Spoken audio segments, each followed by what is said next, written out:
नमस्कार दोस्तों, मैं doctor Y Singh, medical director Sangam super speciality eye hospital. आज हम लोग बात करेंगे बच्चों के एक बहुत ही कॉमन समस्या के बारे में, जिसको हम लोग एम्ब्लायोपिया बोलते हैं। नॉर्मल बोलचाल की भाषा में इसको लेजी आई बोलते हैं। बेसिकली इसमें होता ये है कि किसी कारणवश एक आंख की रोशनी अगर बच्चों में कम रहती है तो बच्चे उस आंख का इस्तेमाल कम करते हैं और धीरे धीरे उस आंख का रेटिना सुस्त हो जाता है। इस वजह से हम लोग इसको लेजी आई बोलते हैं। इसके कई कारण होते हैं कि जैसे कुछ बच्चे अगर उनका रिफ्रैक्टिव एरर रहता है, उसमें उसको चश्मे की आवश्यकता रहती है और चश्मा नहीं लगता है, तो ऐसे बच्चों में भी ये समस्या होती है। कभी कभी कुछ बच्चों में कंजेनाइटल कैटरेक्ट होता है, जिसकी वजह से एक आंख में रोशनी नहीं रहती है, उस वजह से भी ये दिक्कत होती है। ये अक्सर प्री मैच्योर बच्चों में या कम वेट के बच्चे जो पैदा होते हैं उसमें थोड़ा सा कॉमन रहता है, जिसमें हम लोगों को ध्यान ये रखना होता है कि इसको कैसे हम लोग बचा सकें।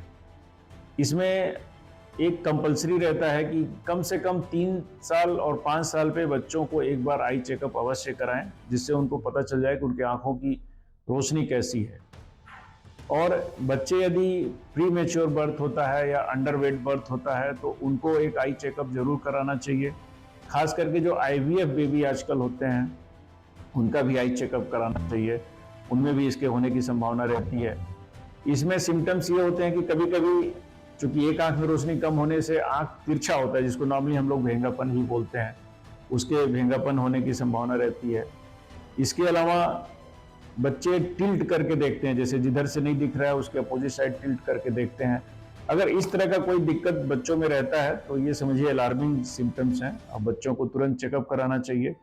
इसमें सबसे दुखद बात यह रहती है कि ये पता नहीं चल पाता है, ये कभी कभी एक्सीडेंटल डायग्नोस होता है। कभी कभी बच्चे बड़े हो जाते हैं, किसी एग्जाम में मेडिकल के लिए जाते हैं, मेडिकल एग्जामिनेशन के लिए, तो वहां उनको पता चलता है कि उनके एक आंख से नहीं दिख रहा है और फिर उस समय उनका कुछ इलाज संभव नहीं होता है।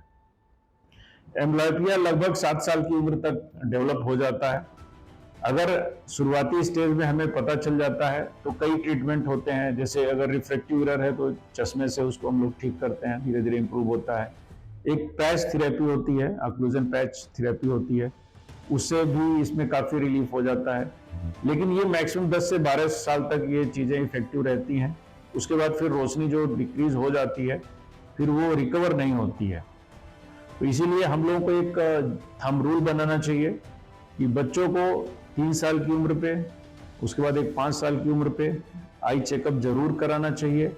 और बच्चों में यदि जैसे अंडरवेट बच्चे हैं या बच्चों को जैसे कुछ एक आंख से धुंधला दिख रहा है या जैसे कंजेनाइटल कैटरेक्ट वगैरह होता है जिसमें आंखों में सफेदी दिखती है, अगर इस तरह का कोई लक्षण दिखता है तो तुरंत चिकित्सक से संपर्क करना चाहिए। मैं उम्मीद करता हूं कि आप अपना और अपने बच्चों का ध्यान रखेंगे। नमस्कार।